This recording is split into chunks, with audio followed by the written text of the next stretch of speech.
Bismillahirrahmanirrahim. Assalamualaikum warahmatullahi wabarakatuh. Alhamdulillahilladzi anzalal qur'ana fi lailatul qadr. Lailatul qadri khairum min alfi syahr. Allahumma salli wa sallim wa barik ala hadzal nabiyil karim Sayyidina wa maulana Muhammadin sallallahu alaihi wasallam wa ala alihi wa ashabihi wa man da'a bi da'watihi ila yaumiddin, amma ba'd. Ayyuhas shaimun wa ya ayyatuhas shaimat, hafizakumullah. Alhamdulillah, hingga hari ini kita masih diberikan keistiqomahan oleh Allah Subhanahu wa taala untuk melakukan ketaatan-ketaatan kita kepada Allah. Kita masih bisa melaksanakan amal ibadah di 10 hari yang terakhir di bulan Ramadan, terutama kita mengejar Lailatul Qadar yang nilainya lebih baik daripada 1000 bulan. Dan kita berharap mudah-mudahan Ramadan kita berakhir dengan istimewa, diampuni segala dosa-dosa kita bagaikan seorang bayi yang baru dilahirkan oleh ibunda kita. Shaimun dan shaimat, hafizakumullah. Kajian akhlak pada pagi hari ini akan mengetengahkan tentang adab seorang muslim dalam berhari raya. Sebentar lagi kita akan memeriahkan hari raya Idul Fitri sebagai salah satu rangkaian dari ibadah yang kita lakukan selama 1 bulan Ramadan. Idul Adha dan Idul Fitri adalah 2 hari raya besar yang ada dalam Islam, di mana keduanya merupakan momentum kegembiraan bagi kita. Gembira karena kita sudah mengakhiri rangkaian ibadah kita di bulan Ramadan yang disebut oleh Rasulullah sallallahu alaihi wasallam dengan lisaimi farhatani. Orang yang berpuasa mendapatkan 2 kegembiraan. Farhatun inda fitrihi, bergembira ketika kita berbuka, baik berbuka setiap hari atau berbuka menyelesaikan Ramadan secara keseluruhan. Wa farhatun inda liqa'i rabbih, bergembira saat nanti kita berjumpa dengan Allah Subhanahu wa taala. Demikian pula Idul Adha juga bagian dari momentum kegembiraan kita sebagai tanda syukur kita kepada Allah Subhanahu wa taala dengan menyembelih kurban untuk kita bagikan kepada fakir miskin. Bapak Ibu sekalian yang dirahmati oleh Allah Subhanahu wa taala, dulu di zaman jahiliyah, orang-orang jahiliyah juga memiliki 2 hari setiap tahun di mana mereka merayakan 2 hari tersebut dengan bermain-main. Ada yang bermain dengan panahan, lomba panahan, berkuda, ya, dan permainan-permainan yang lainnya. Falamma qadiman nabiyyu, ketika Nabi sallallahu alaihi wasallam datang dengan membawa ajaran Islam, maka Nabi mengatakan, kana lakum yaumani tal'abuna fihima, dulu kalian punya 2 hari raya di mana kalian bermain-main di dalamnya. Wa qad abdalakumullahu bihima khairan minhuma, dan Allah Subhanahu wa taala telah mengganti 2 hari raya besar kalian itu dengan 2 hari raya yang lebih baik daripada keduanya, yaitu Yaumul Fitri wa Yaumun Nahri, hari raya Idul Fitri dan hari raya Idul Adha. Oleh karenanya sebagai seorang muslim, maka kita harus memiliki rangkaian adab yang kita bisa lakukan ketika berada di hari raya, khususnya adalah hari raya Idul Fitri. Yang pertama adalah kita keluarkan zakat fitrah sebelum kita keluar untuk menuju masjid mengerjakan sholat Id. Itu adalah batas maksimal dari kita mengeluarkan zakat fitrah kita. Kalau sudah lewat maka ia menjadi sedekah. Dan kita boleh majukan pembagiannya 1 atau 2 hari sebelumnya, ya. Sebagaimana hal itu menjadi mazhab Imam Syafi'i. Bahkan sebagian ulama ada yang mengatakan boleh dikeluarkan dari awal Ramadan. Tetapi menurut jumhurul ulama maka hendaknya dikeluarkan pada waktu yang utama, yaitu di malam sebelum kita melaksanakan sholat Id. Ya. Al-Imam Syafi'i berpandangan dengan diperbolehkannya dimajukan beberapa hari agar tidak terjadi kesulitan untuk pembagiannya. Karena waktu yang diberikan jika sempit maka akan sulit bisa sampai kepada yang berhak, ya. Karena itu Rasulullah Shallallahu Alaihi Wasallam memerintahkan untuk berzakat fitrah, kata Ibnu Umar. Ibnu Umar mengatakan bahwa Rasulullah memerintahkan berzakat fitrah qabla khurujin nasi ila sholati, sebelum orang-orang berangkat menuju untuk sholat Id. Dan kita sudah tahu takarannya. Takaran di zaman Nabi adalah kalau zakat fitrah 1 sa', ya, yang digunakan adalah takaran.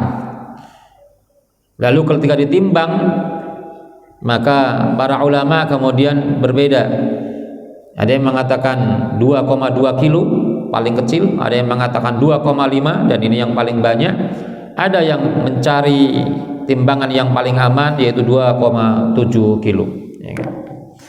Dan ketika ditakar dengan liter maka diperkirakan kurang lebih 3,5 liter.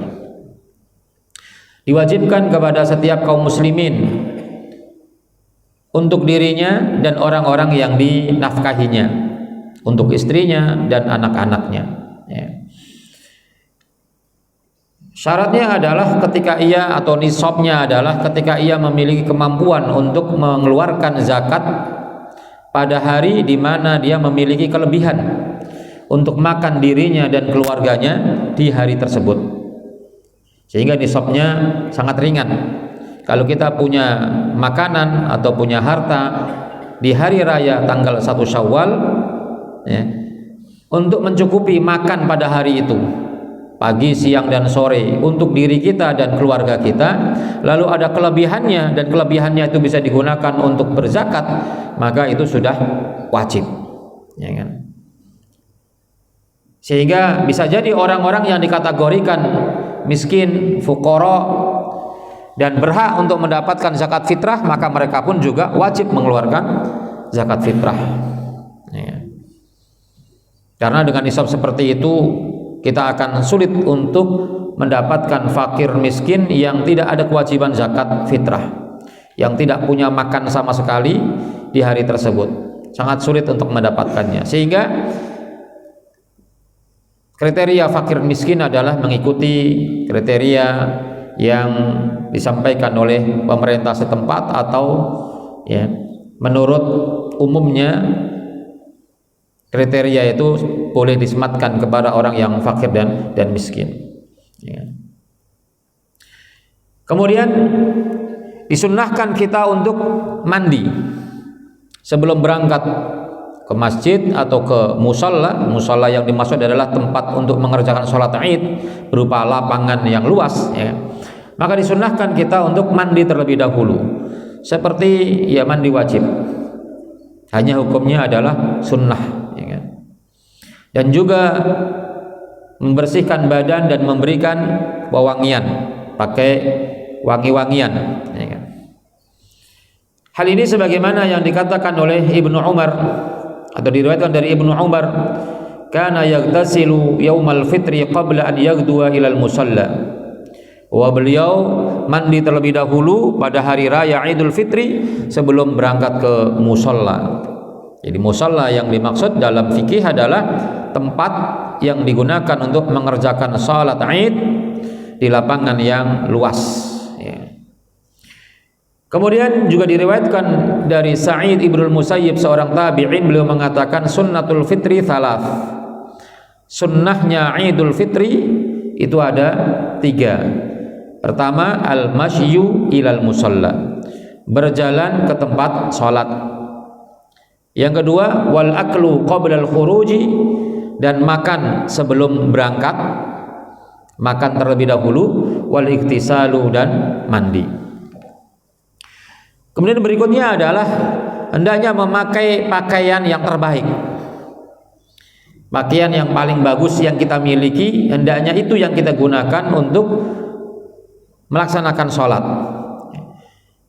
Karena Rasulullah SAW memakai baju yang bagus, yang paling terbagus yang dimiliki oleh beliau untuk digunakan untuk mengerjakan salat, sebagaimana diriwayatkan oleh Ibnu Abbas, karena Rasulullah yalbasu yaumal aidi burdatan hamra, bahwa Rasulullah memakai baju di hari raya berupa burdah yang berwarna merah.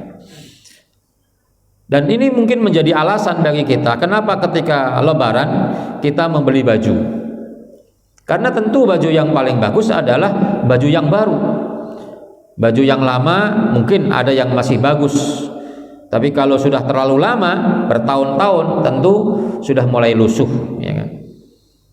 Sehingga memakai baju yang baru dalam rangka untuk menghidupkan sunnah agar kita ketika mengerjakan sholat adalah ya memakai baju yang terbaik, maka itu menjadi bagian dari sunnah, ya kan? Jadi sunnahnya tentu bukan baju yang terbagus, tapi bukan terbaru tapi terbagus. Dan kalau terbagus itu tidak bisa dimiliki kecuali terbaru, maka tentu kita membeli baju yang baru. Apalagi sebagian kita tidak memiliki baju yang baru kecuali kita berada di hari raya, beli baju barunya setahun sekali, ya. Maka itu tentu lebih butuh kita untuk kita memperbarui baju kita, karena kita tidaklah memakai baju baru kecuali berada di hari raya, ya kan? Dan kalau kita lihat hari raya adalah hari yang bersenang-senang, hari yang bergembira, maka kita bisa melihat bahwa anak-anak kita begitu gembira ketika memakai baju yang baru, sehingga menyenangkan, membuat mereka bergembira dengan baju yang baru adalah bagian dari meramaikan dan merayakan hari besar Islam ini. Kemudian disunnahkan untuk makan pada hari raya Idul Fitri sebelum sholat, yang tujuannya adalah agar kita bisa dibedakan bahwa kita sudah tidak berpuasa lagi. Hal ini disunnahkan dalam rangka untuk menghindari hal-hal yang tidak diinginkan. Dikhawatirkan terjadi persepsi bahwa kalau kita tidak makan dulu, dianggap ada persepsi bahwa di hari tersebut masih dianggap sebagai hari berpuasa, sehingga disunnahkan untuk makan terlebih dahulu sebagai bentuk bahwa pada hari itu adalah hari kita tidak diperbolehkan untuk berpuasa, dan itu adalah hari untuk kita makan-makan. Karena al-Id adalah ayyamu aklin wa syurbin. Hari raya Idul Adha, Idul Fitri adalah hari-hari di mana kita makan dan minum, ya kan? Kalau hari raya Idul Adha jelas ada kambing, ada sapi dan lain sebagainya yang kita bisa pakai untuk makan-makan. Kalau Idul Fitri, maka kita juga melihat budaya di negara kita. Setiap kita berkunjung ke rumah saudara-saudara kita, maka disediakan makanan, baik makanan kecil atau makanan besar. Dan kalau kita bertamu biasanya disuruh untuk makan terlebih dahulu. Dan ini tidak dibatasi makannya seperti apa, sesuai dengan budaya masing-masing, kembali kepada budaya masing-masing. Kalau kemudian di negara kita budayanya adalah ketika lebaran itu makan lontong, pakai opor ataupun yang lainnya, maka hal itu sesuatu yang baik-baik saja, ya kan? Tidak dibatasi. Ini adalah keluasan yang Allah berikan kepada kita ketika kita berlebaran, dan itu adalah waktu di mana kita mengungkapkan kegembiraan kita.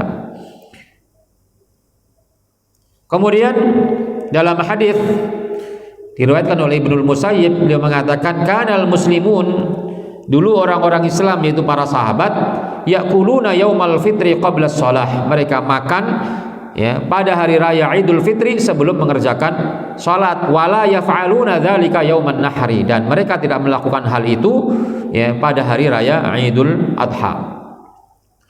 Dan di hari raya Idul Adha disunnahkan makannya adalah setelah melaksanakan sholat, ya kebalikannya. Juga diriwayatkan dari Anas radhiyallahu anhu, kana Rasulullah la yaghdu yaumal fitri hatta ya'kula tamaratin wa ya'kulhunna witron. Dan ini menjadi sunnahnya, ya kan, bahwa Rasulullah Shallallahu Alaihi Wasallam tidaklah berangkat untuk mengerjakan sholat Idul Fitri hingga beliau makan beberapa kurma, dan beliau makannya dengan witir. Witir artinya ganjil, 1, 3, 5 dan seterusnya. Ya.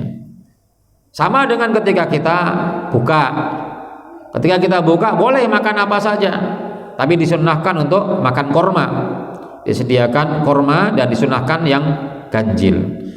Dan tidak dipersalahkan kalau kemudian kita ketika berbuka makan kolak, gorengan, makan cemilan dan lain sebagainya, maka tentu hal itu tidak dilarang. Sebagaimana juga ketika kita di hari raya Idul Fitri mau makan sebelum sholat, makan ya kue atau makan ketupat dan lain sebagainya, maka hal itu diperbolehkan. Kemudian berikutnya adalah berangkat menuju ke musalla dengan cara berjalan yang masih bisa dijangkau dengan jalan kaki. Artinya tentu jaraknya tidak sampai berkilo-kilo, ya, masih bisa dijangkau dengan kaki. Diutamakan dengan kaki.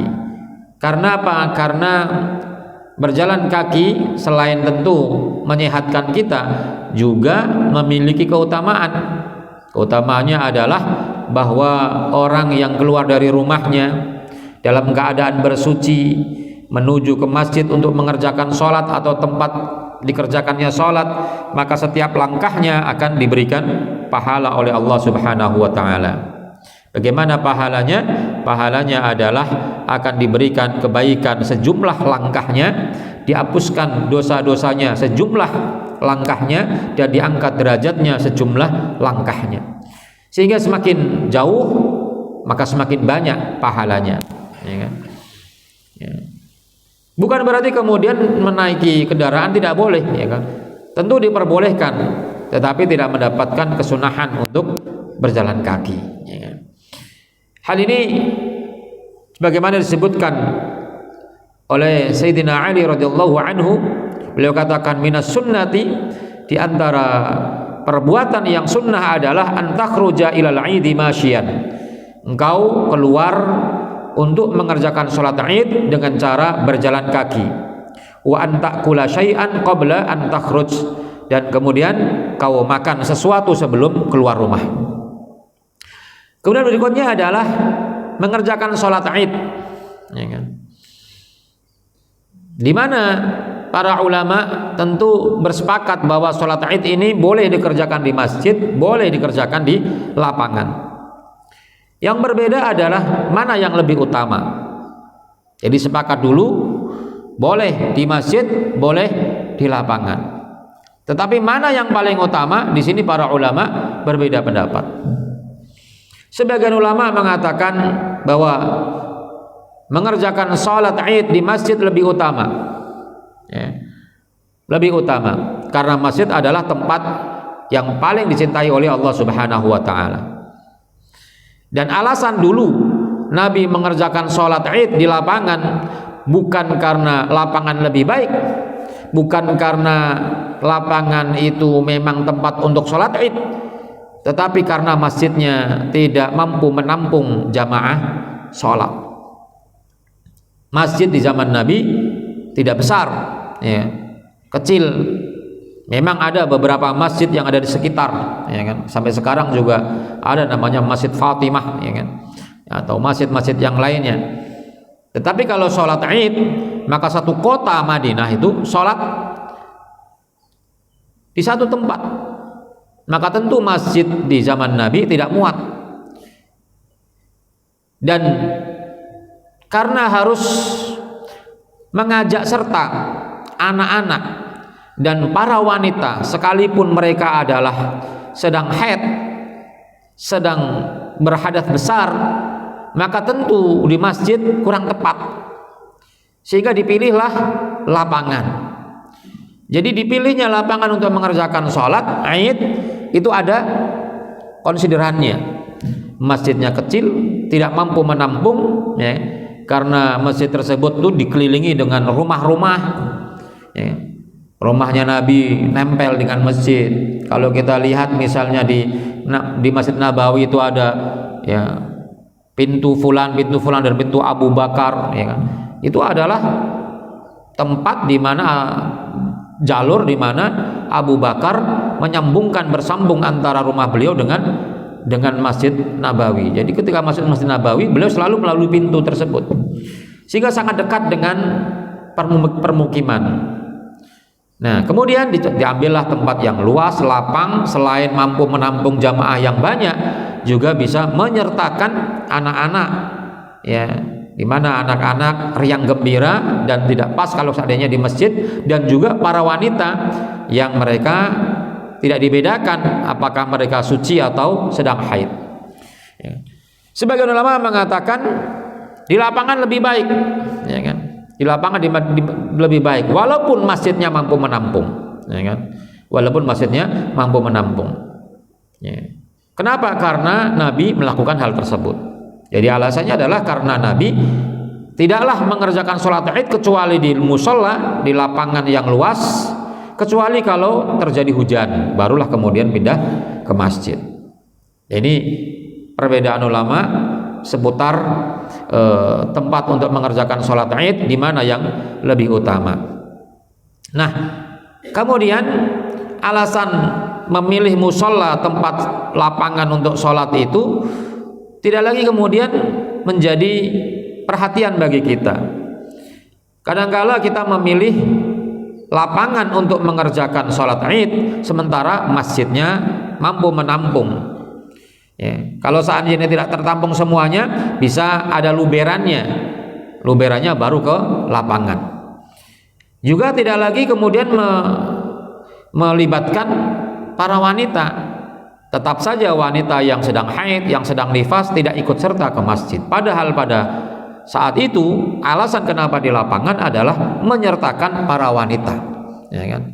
Kenapa para wanita dilibatkan? Karena itu adalah momentum yang sangat tepat untuk bisa bergembira bersama dan juga bisa mendapatkan arahan secara langsung dari Rasulullah SAW. Ya, sehingga walaupun para wanita yang sedang haid itu tidak ikut mengerjakan sholat Id, tetapi mereka bisa mendengarkan khutbahnya. Ya, kan? Kemudian ya, dalam hadis yang diriwayatkan oleh Abu Sa'id Al-Khudri dikatakan bahwa Rasulullah sallallahu alaihi wasallam kharaja yaumal fitri wal adha ilal musalla, keluar di hari raya Idul Fitri dan al-adha kepada musalla, ke musalla, ya kan? Jadi musalla ini salah kaprah kemudian di negara kita. Musalla lebih kecil daripada masjid. Kalau dulu musalla lebih besar daripada masjid, ya kan? Ya, musalla artinya adalah tempat sholat, ya kan? Sehingga didefinisikan sekarang musalla adalah tempat ada bangunannya yang dikerjakan sholat 5 waktu tapi tidak dikerjakan sholat Jumatan. Nah, menurut fikih masjid itu dibagi dua. Ada masjid yang digunakan untuk sholat Jumatan disebut dengan al-masjidul jami'. Ada masjid yang tidak digunakan untuk Jumatan yaitu al-masjidu ghairul jami', yang kita kenal dengan musola tersebut. Jadi sama-sama masjid sebenarnya, ya. Cuman jami' dan tidak jami'. Nah, kita membedakannya nggak begitu. Ada masjid, ada musola. Bahkan di beberapa tempat namanya langgar, ya kan? Ya kan? Maka dia mengatakan sholat boleh dilanggar, artinya di musola. Ya. Kalau di Aceh namanya surau, ya kan? Jadi ilal musola. Kemudian juga diriwayatkan bahwa Rasulullah Shallallahu Alaihi Wasallam berangkat ke musola di hari raya Idul Adha atau Idul Fitri sambil membawa tongkat. Ya, cuman membawa tongkatnya ini nggak ada satupun ulama yang mengatakan hukumnya adalah sunnah. Ya, karena itu adalah bukan bagian daripada syariat. Tetapi tongkat ini dibawa oleh Rasulullah. Tongkat ini kadangkala berupa ya tongkat untuk berjalan, kadangkala berupa tombak, ya kan? Yang beliau gunakan sebagai sutroh. Kenapa? Karena tempatnya terbuka sehingga membutuhkan sutroh. Dikhawatirkan ada binatang yang lewat, ya kan? Sehingga ada pembatas antara beliau dengan tempat sujudnya dengan yang di luar, ya kan? Jadi membawa wal'anazatu tuhmalu baina yadayhi. Beliau membawa tongkat, dan ketika sampai ke musola nusibat baina yadayhi, ditancapkan di depannya, fayusalli ilaiha, kemudian Nabi sholat menghadap ke tongkat tersebut, ya kan? Wa dzalika annal musalla, dan itu dilakukan oleh Nabi karena musola adalah kana fadhaan, dulu adalah tempat yang lapang, kosong, tidak ada tanaman, tidak ada rumah, kosong, ya kan? Laisa fihi syai'un yustataru bihi, tidak ada sesuatu yang dijadikan untuk satir, untuk penutup, sehingga menggunakan tadi ya anazah tadi. Kemudian disunnahkan untuk mengajak serta para wanita, ya kan, menuju ke musola untuk menyaksikan, ya kan, menyaksikan sholat Id bagi yang haid. Bagi yang tidak haid tentu mengajak serta untuk mengerjakan sholat, ya kan? Jadi kalau sholat wajib mungkin para wanita tidak banyak yang ke masjid untuk mengerjakan sholat, tapi kalau sholat Id maka justru dianjurkan untuk mengerjakan sholat Id bersama-sama. Bila tazayyunin aw tabarrujin aw tatayyubin, tanpa perhiasan yang dipakai atau tabarruj, yaitu berlebihan dalam berpakaian, dan tidak menggunakan wewangian yang menyengat sehingga tercium oleh orang yang ada di sekitarnya. Dalam hadits riwayat Bukhari dan Muslim dari Ummi Atiyah, beliau katakan, umirna an nukhrijal huyyadha yaumal idain. Kami diperintahkan untuk mengeluarkan, ya, mengajak keluar wanita-wanita yang sedang haid pada hari raya Idul Adha dan Idul Fitri, wa dzawatil khudur, ya, dan wanita-wanita yang masih gadis, ya, ya. Fayashhadna jama'atal muslimin wa da'watahum, agar mereka bisa menyaksikan jamaah kaum muslimin.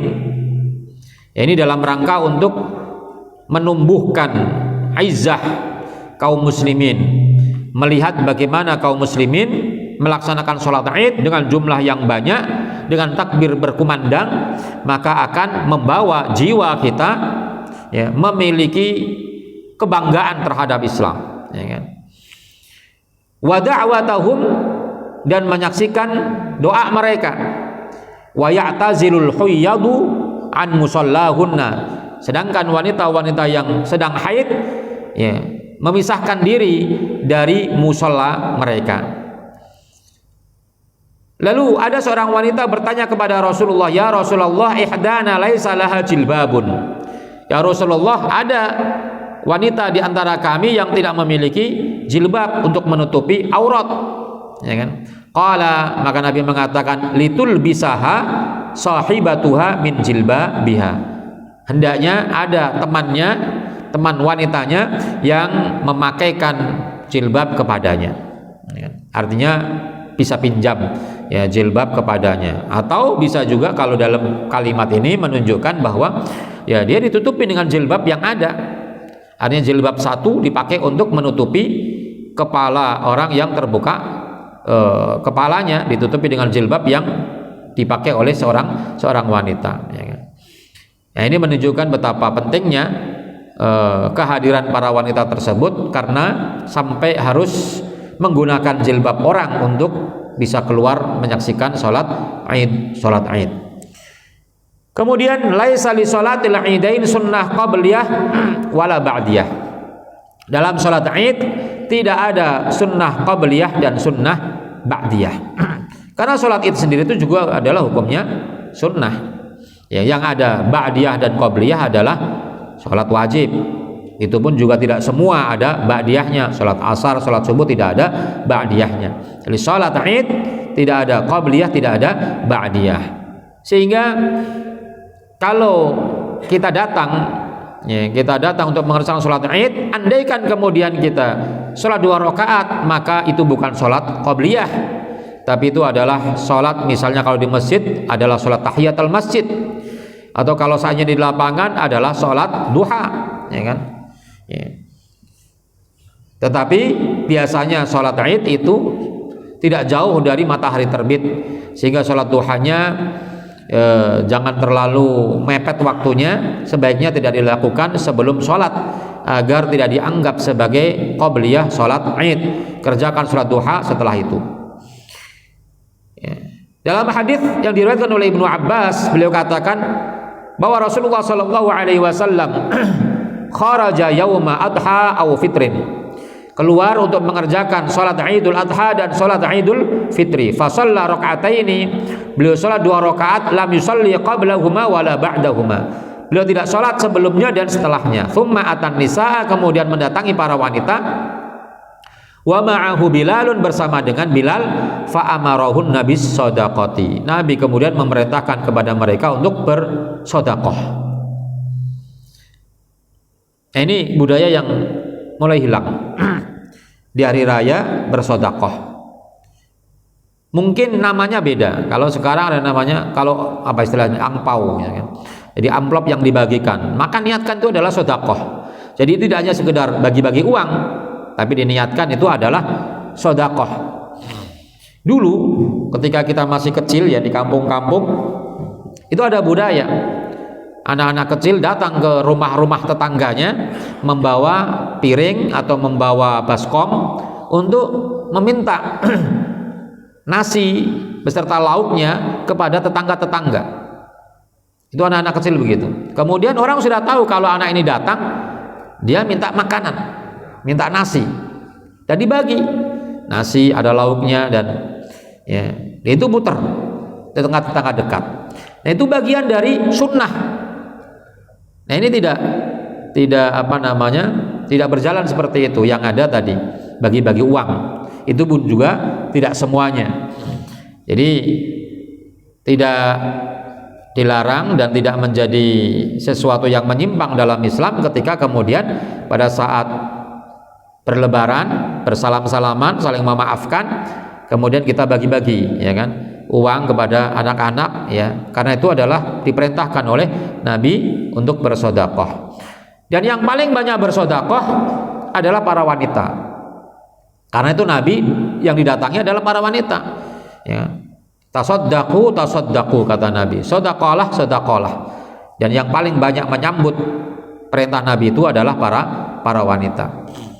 Kemudian as-salatu bi ghairi adzanin wala iqamatin, salatnya tidak ada adzan, tidak ada iqamah, hanya panggilannya as-salatu jami'ah, ya kan? Dan itu bukan adzan, juga tidak ada iqamah. Sebagaimana diriwayatkan dari Jabir bin Samurah, dia katakan, aku pernah salat bersama dengan Nabi dua hari raya Idul Adha dan Idul Fitri, ghairu marrah, tidak sekali, wala marratain, tidak sekali, 2 kali, ya kan? Dan itu bi ghairi adzanin wala iqamatin, salat itu dikerjakan tanpa ada adzan, tanpa ada iqamah, ya kan? Ya. Nah, biasanya diumumkan jam berapa, ya kan? Jam berapa? Ada yang memulai jam 6:30, ada yang memulai ada yang memulai jam 7. Karena sholatnya itu dikerjakan lebih dulu daripada khutbah, maka memang sebaiknya tidak terlalu pagi, karena pasti akan banyak yang terlambat, ya kan? Jadi agak siangan dikit, misalnya jam 7 itu waktu yang tepat, ya kan? Karena kalau jam 6 masih terlalu pagi, ya kan? Dan belum lagi dia harus mandi, pakai baju yang bagus dan lain sebagainya, sehingga seringkali terjadi keterlambatan, ya kan? Ya, beda dengan Jumatan, khutbahnya terlebih dahulu, ya kan? Terlambat-lambat juga masih dapat sholatnya, ya kan? Ya. Kemudian disunnahkan untuk bertakbir ketika di hari raya. Ya kan? Sebagian ulama mengatakan bahwa takbir yang disunahkan adalah untuk Idul Fitri setelah subuh sampai sholat. Sebagian lagi mengatakan, dan ini yang kita amalkan, yaitu setelah maghrib, setelah adzan maghrib, ya, sampai kemudian sholat Id diselenggarakan, sampai imam naik mimbar atau sampai imam ya melaksanakan sholat, maka disitulah batas waktu kita disunahkan untuk bertakbir, ya kan? Jadi memperbanyak takbir, dan itu adalah amalan terbaik pada malam itu. Kita boleh mengatakan amalan yang baik pada hari-hari ini, baca Quran baik, itikaf baik, ya, sholat malam baik. Tapi pada hari itu yang paling baik adalah melaksanakan takbir. Itu yang paling baik. Walaupun boleh kemudian sholat malam tetap dilakukan, tapi yang paling baik untuk diperbanyak pada malam hari itu adalah membaca takbir, ya. Dan berhenti ketika imam sudah naik mimbar, tidak ada lagi takbir. Jadi kalau imam sudah selesai wassalamualaikum, selesai khutbah, nggak ada lagi takbir. Boleh nggak takbir? Ya tentu orang bertakbir sebagai bagian dari zikir tidak salah, tetapi tidak menjadi kesunahan untuk bertakbir, ya kan? Jadi kalau habis turun kemudian Allahu Akbar, tentu tidak salah orang berzikir, tetapi bukan termasuk yang disunnahkan. Nah, sedangkan kalau Idul Adha, maka takbirnya terus berlangsung sampai selesai ayyamut tasyrik, ya, sholat asar di hari yang ketiga dari hari-hari tasyrik tanggal 13, ya kan? Kemudian ada sholati qabla al-khutbah, mengerjakan sholat terlebih dahulu baru kemudian khutbah. Ini berbeda dengan ya Jumatan. Kalau Jumatan adalah khutbah dulu baru sholat. Kalau sholat Id, sholat istisqa atau sholat gerhana, maka sholat didahulukan baru kemudian khutbah, ya. 1-2 hari ini ada ya semi viral lah, ya. Ada seseorang yang menyebutkan bahwa sholat Id itu 4 rakaat. Ada yang mengatakan sholatnya setelah, ya ada yang mengatakan khutbah itu adalah rukun daripada sholat Id. Ya tentu ini bertentangan dengan pendapat para ulama. Ya memang yang nyeleneh-nyeleneh, yang membeda-beda itu biasanya mudah viral. Seperti ada yang sholat Idnya udah 5 hari sebelumnya, kemarin 2 hari yang lalu sudah ada sholat Id, ya kan? Sholat Id, katanya nelpon sama Allah, ya Allah ditelepon. Itu sampai begitu tuh di Indonesia tuh, keanehannya itu baru terjadi sepanjang masa ini. Ada orang menelpon Allah gitu kan, ya. Padahal kalau mau sekedar memberitahu Allah nggak perlu pakai telepon, ya kan? Karena semua ucapan kita didengar oleh Allah, diketahui oleh Allah. Masalahnya adalah kita tidak tahu bagaimana Allah memerintahkan kita, ya kan? Ya, itu suatu keanehan yang luar biasa, ya kan? Jadi yang nyeleneh-nyeleneh itu seringkali mudah viral. Sebagian ulama memang ada yang mengatakan sama dengan Jumat, mungkin dia tidak mendapatkan hadis-hadis, jadi tidak sampai hadis kepadanya, sehingga berbeda pandangan. Sholat idnya dibelakangkan, khutbah dulu baru kemudian sholat id. Ini ada pendapat yang syadz, pendapat yang langka dimiliki oleh ulama, ya kan? Tapi yang tentu benar adalah pendapat jumhur bahwa sholat itu dilakukan terlebih dahulu sebelum khutbah, dan khutbah tidak termasuk rukun daripada sholat, hanya disunnahkan, dan orang yang ingin mendapatkan keutamaan ya lanjutkan dengan mendengarkan khutbah, karena diajaknya para wanita tadi adalah tujuannya supaya mereka mendengarkan khutbah, ya kan? Sehingga kalau ada yang punya urusan maka diperbolehkan, dan Nabi memberikan pilihan, kalau ada yang punya urusan maka silahkan untuk meninggalkan tempat dengan tidak mendengarkan khutbah, dan sholatnya tetap sah, ya kan? Kemudian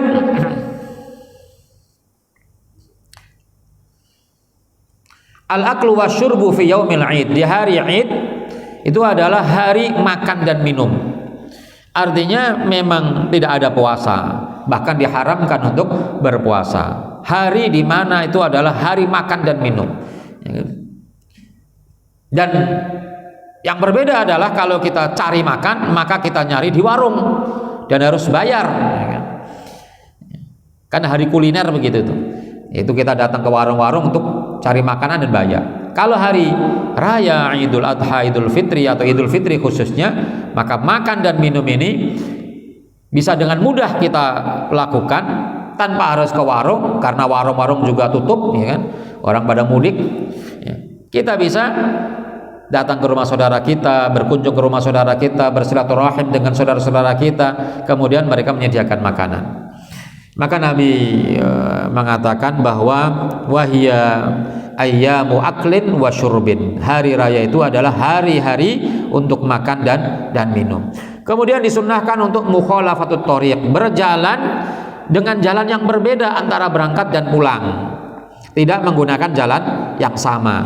Jadi kalau berangkatnya dari gang ini, maka pulangnya dari gang yang lain.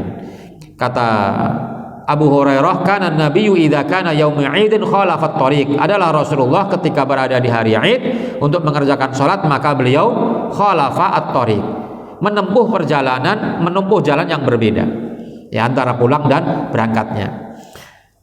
Kemudian yang ada kesunahan yang hampir-hampir kita nggak pernah melakukannya adalah salatu rakaataini fi baitihi ba'da salatil Id. Salat 2 rakaat di rumah, ya kan? Setelah sholat Id. Jadi bukan ba'diyah di tempat kita mengerjakan sholat, tapi di rumah, sampai di rumah kemudian sholat 2 rakaat. Ya, diriwayatkan dari Abu Sa'id Al-Khudri, kana Rasulullah la yusalli qabla al-'id syai'an fa idza raja'a ila manzilihi shalla raka'ataini. Nabi tidak mengerjakan sholat sebelum Id, ya kan? 1 rakaat pun tidak mengerjakan sholat, dan ketika pulang ke rumahnya maka beliau sholat 2 rakaat. Nah, ini sunnah tapi kita hampir-hampir nggak pernah melakukannya. Kemudian berikutnya adalah at-tahniyah, mengucapkan ucapan selamat berhari raya, ya kan? Karena ini adalah hari kegembiraan, maka mengucapkan selamat adalah bagian dari memberikan kegembiraan kepada saudara kita. Tahniyah ini bebas, artinya tidak dibatasi bagaimana ucapannya. Tetapi sunnahnya itu ada. Walaupun ada sunnahnya, tapi tidak kemudian itu adalah satu pembatasan, tidak boleh ucapan yang lain kecuali itu, ya kan? Sunnahnya adalah mengucapkan taqabbalallahu minna wa minka atau wa minkum. Ini sesuai dengan hadis yang diriwayatkan dari Khalid bin Ma'dan. Aku bertemu dengan Wathilah ibnul Asqa di hari raya, kemudian aku katakan taqabbalallahu minna wa minka, faqala na'am. Taqabbalallahu minna wa minka. Ya, semoga Allah menerima amalan kita dan amalan engkau. Dan dia mengatakan, dia adalah seorang sahabat, ya, taqabbalallahu minna wa minka. Wathilah mengatakan, laqitu Rasulullah, aku pernah bertemu dengan Rasulullah pada hari raya, faqultu, lalu aku ucapkan kepadanya, taqabbalallahu minna wa minka, qala na'am taqabbalallahu minna wa minka. Jadi mengucapkan itu kalau bertemu, ya kan? Nah, kita kan tidak mengucapkan itu dengan ketika bertemu, tapi cukup dengan mengirimkan pesan atau mengirimkan kartu lebaran dengan ucapan tersebut. Jadi ini adalah ala sabilil mithal, hanya sebuah contoh, ya kan? Bukan sebagai sebuah hal yang baku. Kalau ingin sunnah ya itu. Kalau ditambah lagi dengan yang lainnya tentu tidak mengapa. Sehingga kemudian di negara kita ada tambahan doa, ya, minal aidin wal faizin wal makbulin. Semoga kita kembali kepada fitrah. Karena Idul Fitri artinya aidin, wal faizin kita mendapatkan keuntungan atau keberuntungan, ya kan? Wal makbulin, dan kita mudah-mudahan diterima semua amal ibadah kita. Ada yang mengucapkan mohon maaf lahir dan batin misalnya. Dan ucapan-ucapan yang lain. Dan itu tidak dilarang, karena intinya adalah tahniah, yaitu mengucapkan ucapan selamat kepada saudaranya untuk mengungkapkan kegembiraannya. Kemudian disyariatkan untuk berkunjung, ya, berkunjung dan bergembira dengan keluarganya dan saudara-saudaranya. Hal ini dasarnya adalah ketika Abu Bakar masuk ke dalam rumahnya Aisyah radhiyallahu anha, didapatinya di rumah tersebut ada 2 orang budak yang bernyanyi, sementara Rasulullah sedang berbaring di situ. Lalu Abu Bakar merasa heran dan melarang, kamu ini di rumah Nabi nyanyi-nyanyi. Justru Nabi kemudian melarang, biarin aja Abu Bakar, karena hari ini adalah hari raya bagi kita semuanya, hari kegembiraan bagi kita semuanya. Dan kemudian Nabi mengatakan, li ta'lam al-yahud anna fi dinina fushatun inni ursiltu bihanifiyatin samhatin, supaya orang-orang Yahudi itu mengetahui bahwa dalam ajaran kita itu ada kelapangan, tidak sempit, tidak dikit-dikit nggak boleh, dilarang-larang, ya kan? Jadi ada kelapangan di situ.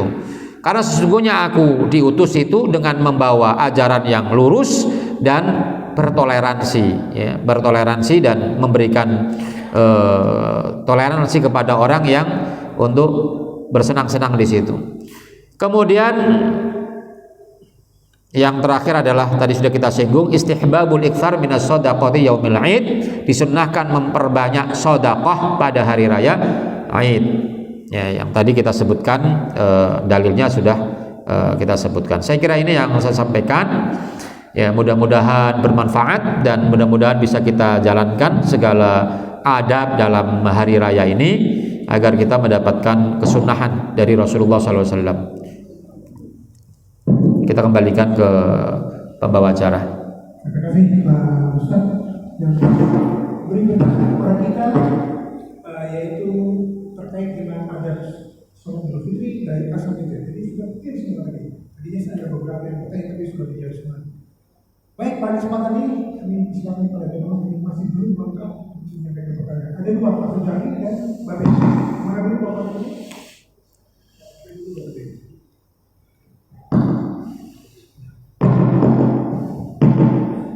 Assalamualaikum Ustaz.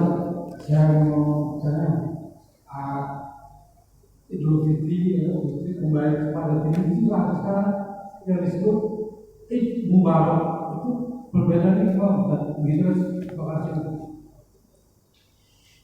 Lanjut lagi? Ada lagi? Atau satu aja?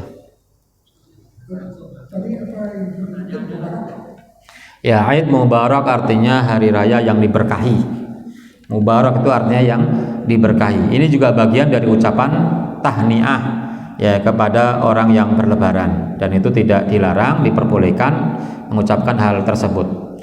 Dan Idul Fitri itu memiliki beberapa makna. Id artinya kembali, al-fitri kepada fitrah. Bisa juga Id artinya adalah hari besar, al-fitri artinya adalah berbuka dari puasa. Ya, mungkin yang mengucapkan kemarin itu singkat sekali, ya tidak. Ya, itu adalah bagian dari doa ya. Doa Id Mubarak, semoga hari besar kita diberkahi oleh Allah Subhanahu wa taala. Ya, walaupun singkat ya tentu tidak mengapa. Ada yang mengatakan lebih singkat lagi. 00 ya. Arti kosong-kosong gitu kan. Kosong-kosong kayak Persib sama lawan Persija. Ya, artinya saling memaafkan sehingga bersih, tidak ada kesalahan. Silakan. Interferensi. Iya. Terima kasih Pak Sujani. Silakan kami berikutnya supaya jemaah.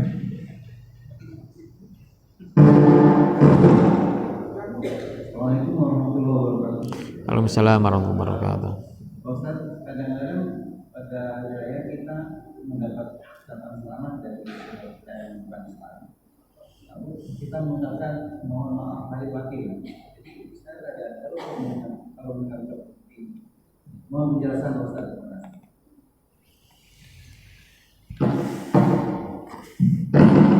Ya, saling memaafkan itu adalah hubungan antar manusia. Itu adalah muamalah. Ya. Kita boleh minta maaf kepada non-muslim kalau kita bersalah. Sebagaimana dulu Sayyidina Umar ya ketika melihat ada orang Yahudi yang dizalimi, maka tentu itu adalah satu kesalahan dan bisa menyebabkan dosa, ya kan, karena berlaku tidak adil sebagai seorang pemimpin, yaitu Amr bin As, ya kan. Maka kesalahan kita ya sesama manusia itu harus selesai juga, ya kan? Karena menyakiti orang non muslim, menyakiti orang non muslim itu kita berdosa. Man adza dzimmiyan faqad adzani. Siapa yang menyakiti orang kafir dzimmi, maka dia menyakiti aku.